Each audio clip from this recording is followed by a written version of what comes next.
Bom, a nossa matéria de introdução ao Novo Testamento, vocês já perceberam então que nós precisamos ler mais o Novo Testamento e não ler de uma maneira apressada. Temos que nos aprofundar para depois a gente ir para o Antigo Testamento. Bom, o Novo Testamento, ele assim, se for para você fazer só uma leitura, você vai fazer uma leitura rápida dele, porque são 27 livros. E esses 27 livros, ele vai ocupar no máximo 2 meses, no máximo, estourando 2 meses. Em 2 meses você lê o Novo Testamento. 2 meses, não demora tudo isso. Se você pegar o livro de Mateus mesmo, que é o primeiro que começa, em questão assim de 2 horas você terminou. Evangelho de Marcos, 1 hora você terminou. Aí mais 2 horas para Lucas, mais 2 horas para João, mais 2 horas para o livro de Atos, mais 1h30 para a carta aos Romanos, mais umas 3 horas para ler as 2 cartas de Paulo aos Coríntios. Então você vai somando, entendeu? Se você for um leitor assíduo, em 1 mês você mata a leitura. Mas se você for um leitor calmo, 2 meses você terminou, leu. É importante fazer essa leitura? É importante para você ter um conhecimento primário das coisas, só que ainda não é um conhecimento teológico, tá? Ele é um conhecimento de leitura, só reconhecimento do terreno. Os teólogos eles fizeram um favor para a gente. Por quê? Porque quando o Novo Testamento ele foi escrito, você vê que é igual ao Antigo. Não foi escrito assim, eu vou escrever um evangelho. Não. Marcos ele começou escrevendo e ele não pensou, vou escrever um evangelho. Na verdade, o que acontece com Marcos? Haviam muitos ditos, tá? Ditos de Jesus, frases soltas de Jesus. Jesus ele soltava muitas frases, tá? É mais fácil passar o cabelo pelo fundo de uma agulha do que um rico entrar no reino dos céus. Jesus tinha muitas dessas frases, tá? Por que você olha para o cisco do olho do teu irmão e não vê a trave que está no teu rosto? Então Jesus ele tinha frases que ele soltava. Escribas andavam com Jesus, tá bom? Vários escribas andavam com Jesus e muitos sacerdotes também, e escreviam as coisas que Jesus falava. Escreviam. Depois eles se tornaram seguidores de Jesus, discípulos de Jesus. Só que o Evangelho de Marcos ele foi escrito mais de 15 anos depois da morte de Cristo. Quer dizer, muita coisa passou, 15 anos dá para se falar muita coisa. E alguns ditos de Jesus se perderam. E outros ditos de Jesus foram mal interpretados. Começaram a surgir os evangelhos gnósticos. O pessoal que gostava de pregar e escrever, pegavam essas frases soltas de Jesus e interpretavam de uma outra maneira. Foi por isso que surgiu o Evangelho de Marcos. Ele pegou as palavras de Pedro, essa tradição que ensina isso, tá bom? A tradição disse que Pedro contou o Evangelho e Marcos, que era discípulo de Pedro, escreveu. Por isso que saíram 16 capítulos.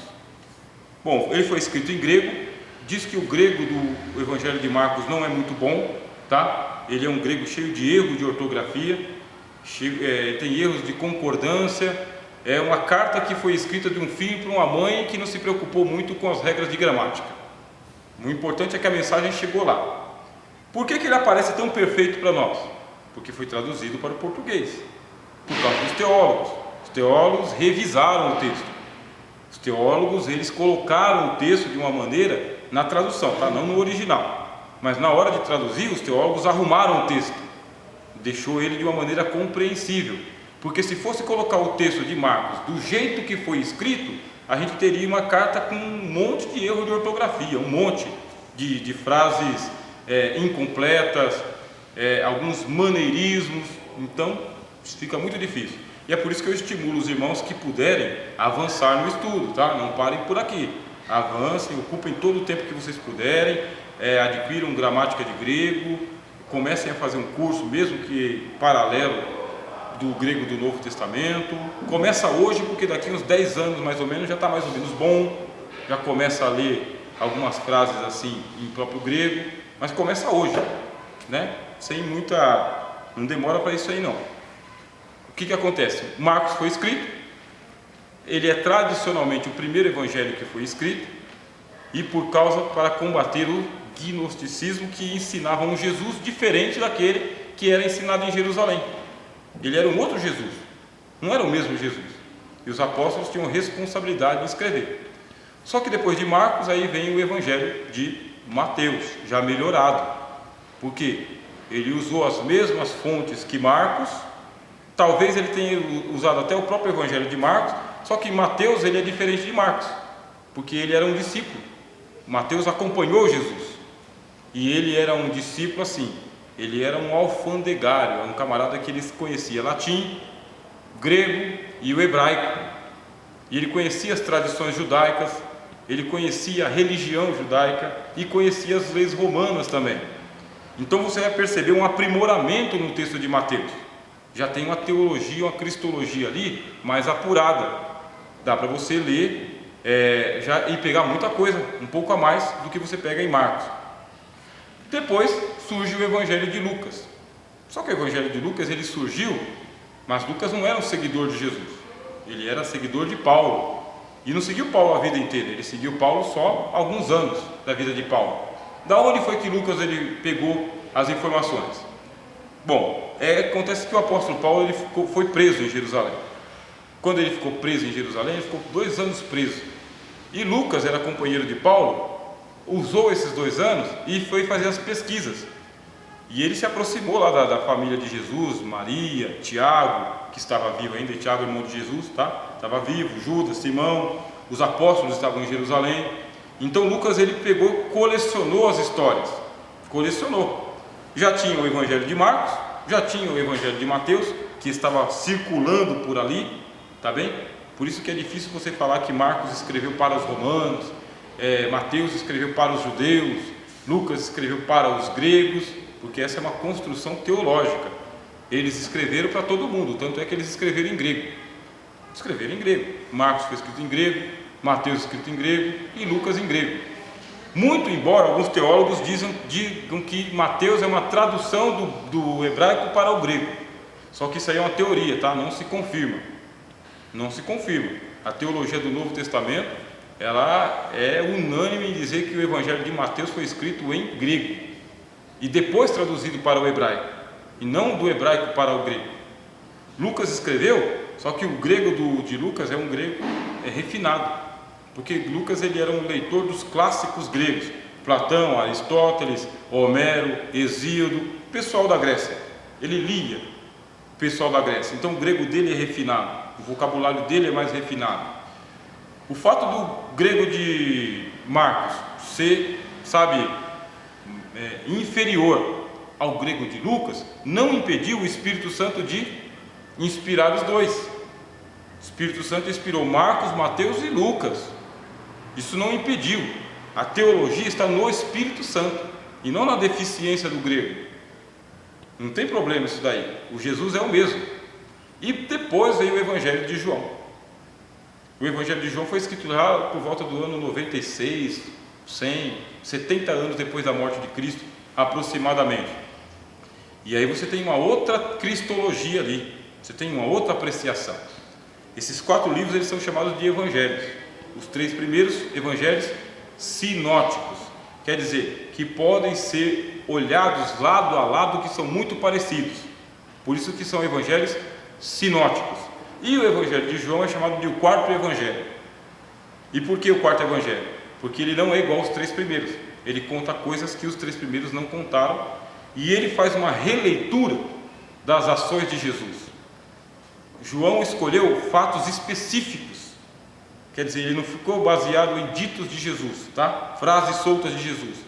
Ele ficou baseado em quê? No ministério de Jesus, principalmente na Judéia. Por quê? Jesus teve um ministério na Galileia, né? Onde ele foi criado, e ele teve um ministério na Judéia, aqui onde está Jerusalém e Samaria. Jesus teve ministério nesses 2 lugares aqui. A maior parte do tempo da vida de Jesus foi na Galileia. Foi na Galileia, onde ele fez avivamentos, um monte de curas, exorcismos, um monte de coisa. E aqui embaixo na Judéia é mais pregação. Tinha milagre também, só que era mais pregação.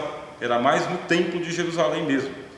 Então o evangelista João ele se concentrou na Judéia, enquanto que os outros evangelistas ficaram concentrados na parte de cima, embora que eles falaram às vezes que Jesus desceu para celebrar a Páscoa e pregar no templo também, purificar o templo. Só que eles dão preferência para o Jesus da Galileia, tá bom?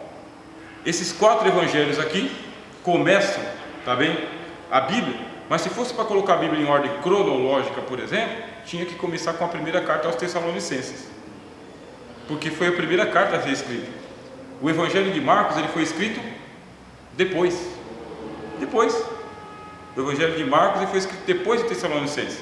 E é por isso que o Novo Testamento, ele não tem uma ordem cronológica, ele tem uma ordem temática, tá? Quer dizer, vem primeiro os Evangelhos. Quem fez isso aí foi o pessoal que montou o cânon para a gente. O cânon demorou para ser montado, tá? Não dava para saber qual livro era inspirado, qual que não era, qual que era verdadeiro dos apóstolos e qual que era uma cópia falsa, não dava para saber. Então, demorou para se montar o cânon do Novo Testamento, dos 27 livros. Demorou quase 300 anos, muito tempo mesmo. E quando montaram o Novo Testamento, eles tomaram a seguinte decisão: colocaram os 4 evangelhos primeiro, né? Mateus, Marcos e Lucas. Aí colocou o livro de Atos, que é o Atos que Lucas escreveu, porque é um livro que conta a história da igreja. Depois pegaram as 13 cartas do apóstolo Paulo, começa na carta aos Romanos, e você vai até o Filemon, né? As cartas pastorais, são 13. Uma carta solta, que é a carta do autor aos Hebreus, não se sabe quem é o autor. Na dúvida, eles colocaram ali entre o apóstolo Paulo e o apóstolo Pedro, na dúvida. Por quê? Não tem certeza que era de Paulo, não dá para colocar entre as cartas paulinas. Você que vai ter que estudar e conhecer. E depois vem as 7 epístolas gerais, escritas pelos apóstolos Tiago, Pedro, João e Judas. Epístolas gerais, porque foram escritas não para uma igreja, mas para todo mundo, né? No mundo inteiro.